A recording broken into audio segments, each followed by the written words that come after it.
11 years after a tornado devastated the Joplin community, a run to remember the 161 victims lives on. I'm Bronte Sorotsky with those details.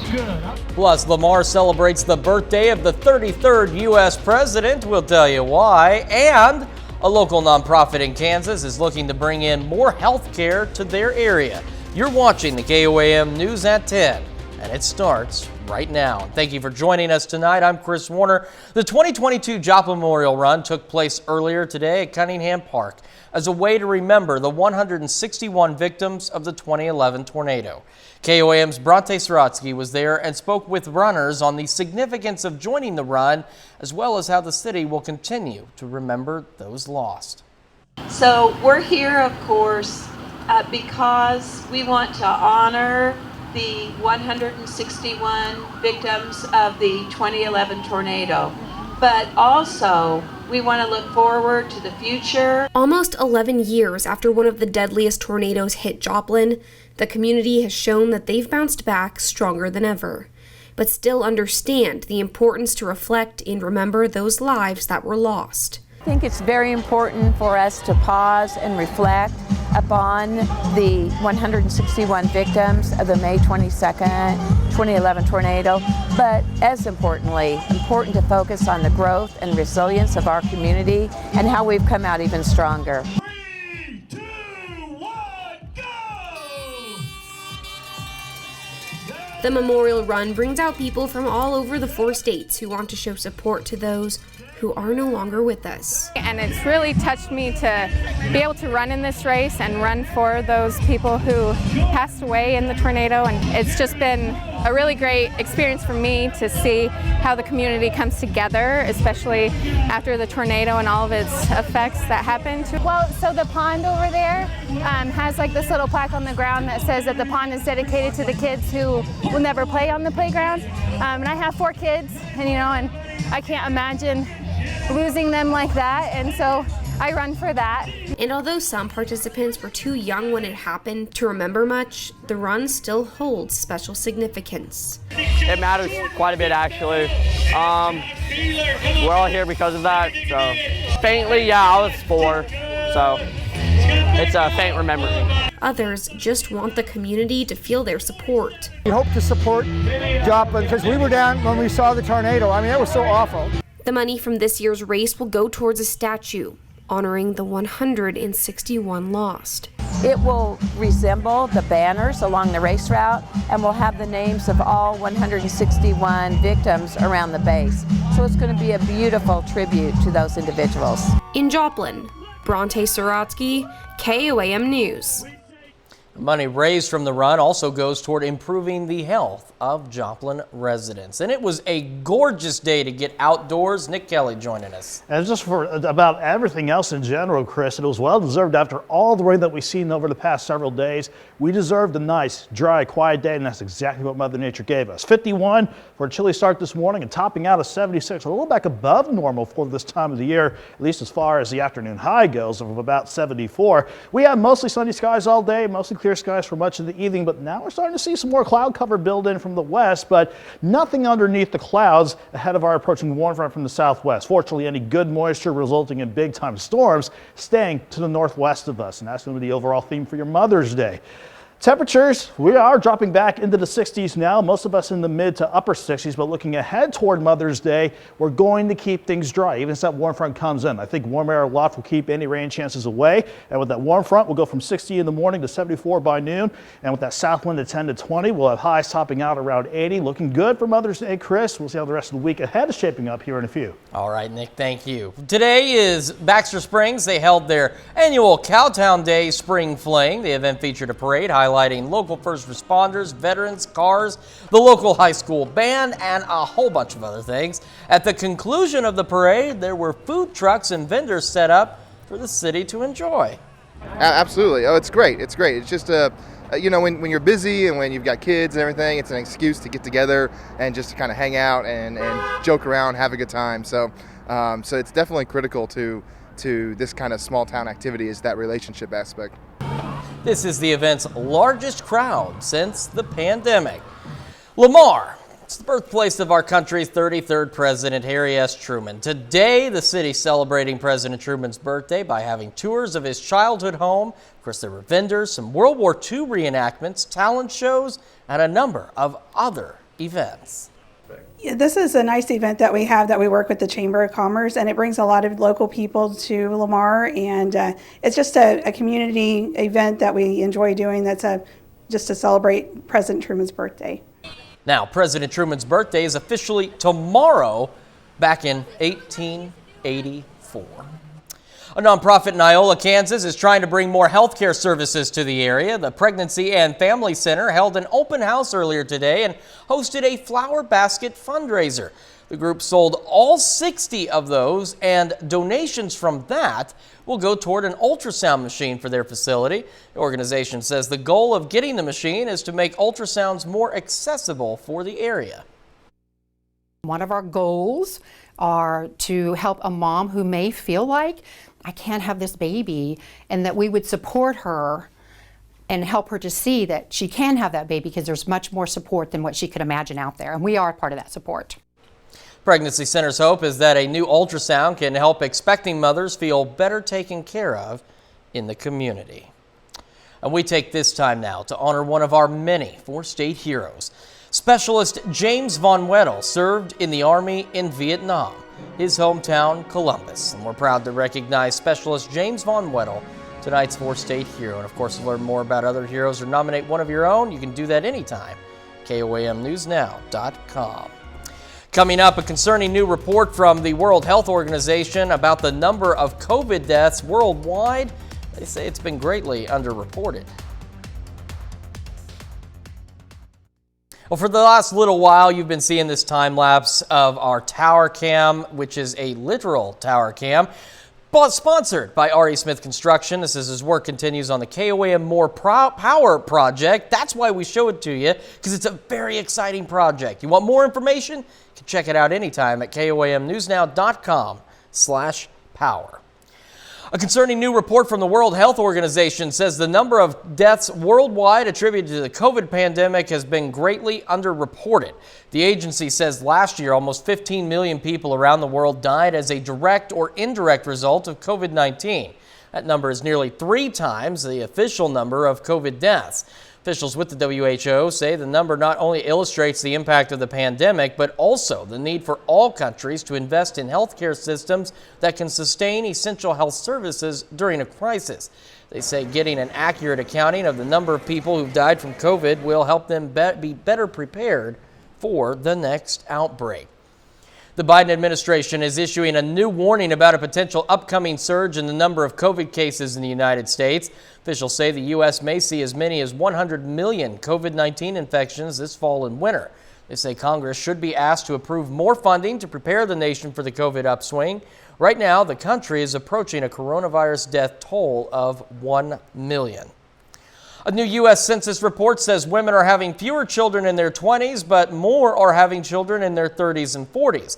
The birth rate changes span 3 decades, and the median age for women giving birth is now the highest ever at 30 years old. Demographics who experienced a big shift in the median include foreign-born and black women. Financial decisions, education focus, and careers were cited as reasons for this change. Your Mother's Day could be nipped in the bud because of shortages related to climate factors. U.S. florists are having concerns about flower availability because of extreme global weather conditions. Flooding and extreme heat globally are affecting delicate flower and growing and supply. Florists are also dealing with glass vases being limited due to separate supply chain issues. Locally grown flowers in North Carolina got hurt by a severe cold snap recently. Best bets for last-minute flowers include peonies, lilacs, and tulips. National Labor Relations Board has filed complaints against the Seattle-based coffee giant over unfair labor practices, including charges of union retaliation. The board outlined labor violations and is asking Starbucks to reinstate back pay. 3 Buffalo Starbucks stores voted for unionization last December. Starbucks says the allegations are false and will fight them at an upcoming hearing. Former President Trump suffering a legal setback. A judge in California has dismissed a lawsuit Mr. Trump brought last year against Twitter. Social media giant had filed to dismiss the lawsuit, which the former chief executive filed after Twitter banned him from its platform. Mr. Trump, the American Conservative Union, and 5 other parties had claimed Twitter violated their right to free speech under the First Amendment after it censored their accounts. The judge rejected their argument because Twitter is a private company. Free speech clause in the Constitution applies only to the government. Judge found no evidence Twitter had acted on behalf of government officials, as the former president and the other parties had claimed. As the fighting in Ukraine continues, the U.S. is stepping up its effort to send additional military aid to help Ukrainian fighters. All this as First Lady Jill Biden meets with Ukrainian refugees in Romania this weekend. Mike Valerio has the latest. The U.S. is stepping up its efforts to assist Ukraine. President Joe Biden announced a new $150 million security aid package. That's what we're doing to support Ukraine on the battlefield. We're also, at the same time, holding Russia to account. And it comes as Russia is expanding the fight on the ground. Ukrainian military officials say 6 Russian cruise missiles targeted key infrastructure in the Odessa region. And in the northeast, Ukraine's military says Russia destroyed several bridges in what they say was an attempt to slow down Ukrainian counteroffensives in the region. We are also working on diplomatic options to save our military, who remain in Avestal. Influential mediators are involved, including influential states. And in the besieged city of Mariupol, the fate of hundreds of Ukrainian soldiers is still unknown in a massive steel plant. Ukrainian officials say 50 civilians were evacuated Saturday after dozens fled on Friday. Ukraine's deputy prime minister says the evacuation of women, children, and the elderly was completed Saturday. Rather than take the country, Russia has been forced to target much of its efforts, much of its focus, on a single steel plant in a single city in the eastern part of Ukraine. Meantime, in Romania, First Lady Jill Biden met with Ukrainian refugees and teachers on Saturday. In a lot of ways, the teachers are the glue that help these kids deal with their trauma and deal with the emotion. I'm Mike Valerio reporting. Now, tomorrow, President Biden is expected to meet virtually with President Volodymyr Zelensky and G7 leaders during a meeting of the G7 Forum.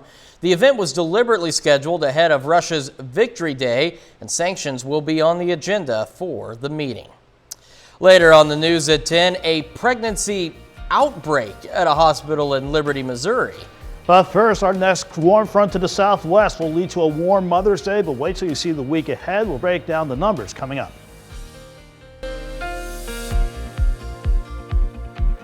It was nice that we had finally a dry day from start to finish after so much rain throughout the course of the week. And we're still looking good right now from Indigo Sky outside of Seneca, Missouri. Here's the Skywars Storm Tracker. A refreshing change of pace to see this completely dry and for us to see mostly sunny skies throughout the day. It's a day that we deserved after just this week alone. The radar estimate suggesting over 4 inches of rain on the average across the entire area. But you can tell the big bullseye was from about Stockton Lake down through the rest of southwestern Missouri and into areas south of Grand Lake in our corners of Oklahoma and Arkansas. But we're finally getting the chance to dry out. That did lead to aerial flood advisories around the Joplin area to expire at 8 o'clock this evening, but some area rivers are going to be running high for a while, especially the Osage, Little Osage, Marmaton, the Sac River, the Neosho River, and parts of the Spring River arcing around the northern and western sides of Joplin. Some of these flood warnings won't expire until we get into Wednesday at the latest, but thankfully we're not going to be adding to those concerns with a nice dry stretch for the foreseeable future for the most part of next week. 7th range line, we're still looking good. Mostly clear still up top. 67 degrees with that east breeze at 11 miles per hour. We have some lower to middle 60s on the board in southwestern Missouri, but otherwise upper 60s to near 70 across our corners of Kansas and Oklahoma still. But we're not going to drop off too much compared to the chilly start we had this morning, because that southeast breeze we had during the day at 5 to 15 miles per hour, it's going to stay out of the southwest. And there's a good reason for that. Not only do we have incoming cloud cover to help limit the drop in temperatures for tonight, we got a warm front to the southwest ready to come on in. Fortunately, any good dynamic support and better moisture is resulting in storms to the northwest of the region, mainly in the northern plains. But this is a big reason why we're going to stay dry. This building upper level ridge, it might be centered in Mexico, but it's already forcing the jet right on top of the region, and it is going to play a big role in our forecast starting tomorrow and certainly throughout a good portion of next week. In the short term, though, the cloud cover out west will continue to build on in. We'll just bounce back and forth between partly to mostly cloudy skies across the entire region. And you can see how it will only allow lows to drop back near 60 across much of the area. So mild to start your Mother's Day. And fortunately, we'll go from mostly cloudy skies in the morning to partly sunny skies for the afternoon. 74 by noon, topping out around 80 with that south wind at 10 to 20. Now, Joplin tops out around 80. But you can make the same argument for much of the area. Upper 70s to lower 80s, dry during the day, looking good for outdoor plans for Mom. Then look at Monday and Tuesday and Wednesday through Thursday. This upper level ridge keeps us dry for a good stretch next week, but this is going to lead to a big time warm up before we see, going back to Doug's pattern, better rated thunderstorm chances by Friday and Saturday. We're going to go from 80 on Mother's Day to 89 Monday. Highs in the upper 80s to near 90 throughout early next week, Chris. We're talking about numbers like this. We don't usually see these until we hit the month of June. So it's going to be nice to dry out, but hopefully it's not going to be warm and muggy by the time these numbers come into play. I am certainly looking forward to the warmer temperatures. I know a lot of people are, and we do need to dry out here very quickly. Nick, thank you so much. Turning to sports, Pitt State and Missouri Southern are back on the field for Game 2. This series has been pretty much everything I've hoped for so far. Pitt State in a must-win situation today. We've got those highlights. Plus, Columbus and Frontenac meet for a doubleheader. That and more next.